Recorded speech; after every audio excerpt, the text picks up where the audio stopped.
Hello dear friends, welcome back. 18ാമത്തെ ചാപ്റ്ററിൽ വരുന്ന ഇമ്പോർട്ടൻ്റ് ആയിട്ടുള്ളൊരു ക്വസ്റ്റ്യനാണ്, ഒരു കോൺസെപ്റ്റാണ് sovereignty. Okay, concept of sovereignty, അതിനോട് റിലേറ്റഡ് ആയിട്ടുള്ള ക്വസ്റ്റ്യൻസ് ആണ് ചോദിക്കുന്നത്. Sovereignty at is the right of a government to have complex complete control over its area. ഒരു പ്രദേശത്തിൻ്റെ പുറത്ത് കംപ്ലീറ്റ് ആയിട്ടുള്ള സർവ്വാധികാരം ഒരു ഗവൺമെൻറ്റിനുണ്ട് എന്നുള്ള ഒരു കോൺസെപ്റ്റാണ് സോവറിനിറ്റി എന്നതുകൊണ്ട് ഉദ്ദേശിക്കുന്നത്.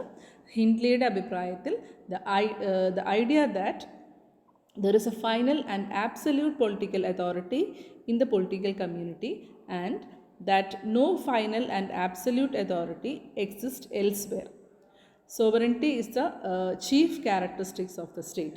Sovereignty is the assumption on authority of modern political life domestically and internationally. ഒരു സ്റ്റേറ്റ് അല്ലെങ്കിൽ രാഷ്ട്രം എന്നതിൻ്റെ പ്രധാനപ്പെട്ട പ്രത്യേകതയായിട്ടാണ് സർവാധികാരം വിശേഷിപ്പിക്കപ്പെടുന്നത്. Okay, sovereignty assumes that government of a state is supreme, independent and autonomous. Sovereignty is a constitutional arrangement of a political life.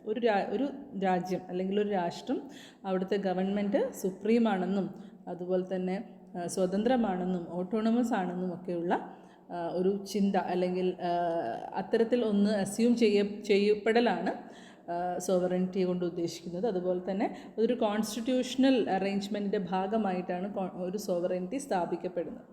Okay, sovereignty എങ്ങനെയാണ് sovereign state എങ്ങനെയാണ് റൈസ് ചെയ്തത് എന്നുള്ളതിൻ്റെ ഒരു ബ്രീഫായിട്ടുള്ള ചരിത്രമാണ് ഇനി നമ്മൾ പറയാൻ പോകുന്നത്. First of all, Roman empire. Roman സാമ്രാജ്യത്തിൽ തങ്ങളുടെ എല്ലാത്തരം അധികാരങ്ങളും അതുപോലെ തന്നെ ഡിസിഷൻ മേക്കിംഗ് പവറും എല്ലാം തന്നെ എംപറർക്ക് കൈമാറിക്കൊണ്ടുള്ള ഒരു തരം രീതിയാണ് അവിടെ ഫോളോ ചെയ്തിരുന്നത്. ഫൈനൽ ഡിസിഷൻ എന്ന് പറയുന്നത് ഫോഴ്സ്ഡ് ആയിട്ടുള്ള ലോ ചെലുത്തുക, അതുവഴി എംപറർ എടുക്കുന്ന തീരുമാനങ്ങളായിരിക്കും നടപ്പിലാവുക. അതുപോലെ തന്നെ ആബ്സല്യൂട്ട് ആയിട്ടുള്ള ഫോം ഓഫ് സോവറിനിറ്റിയാണ് അവിടെ എക്സസൈസ് ചെയ്യപ്പെടുന്നത്. ഓക്കെ,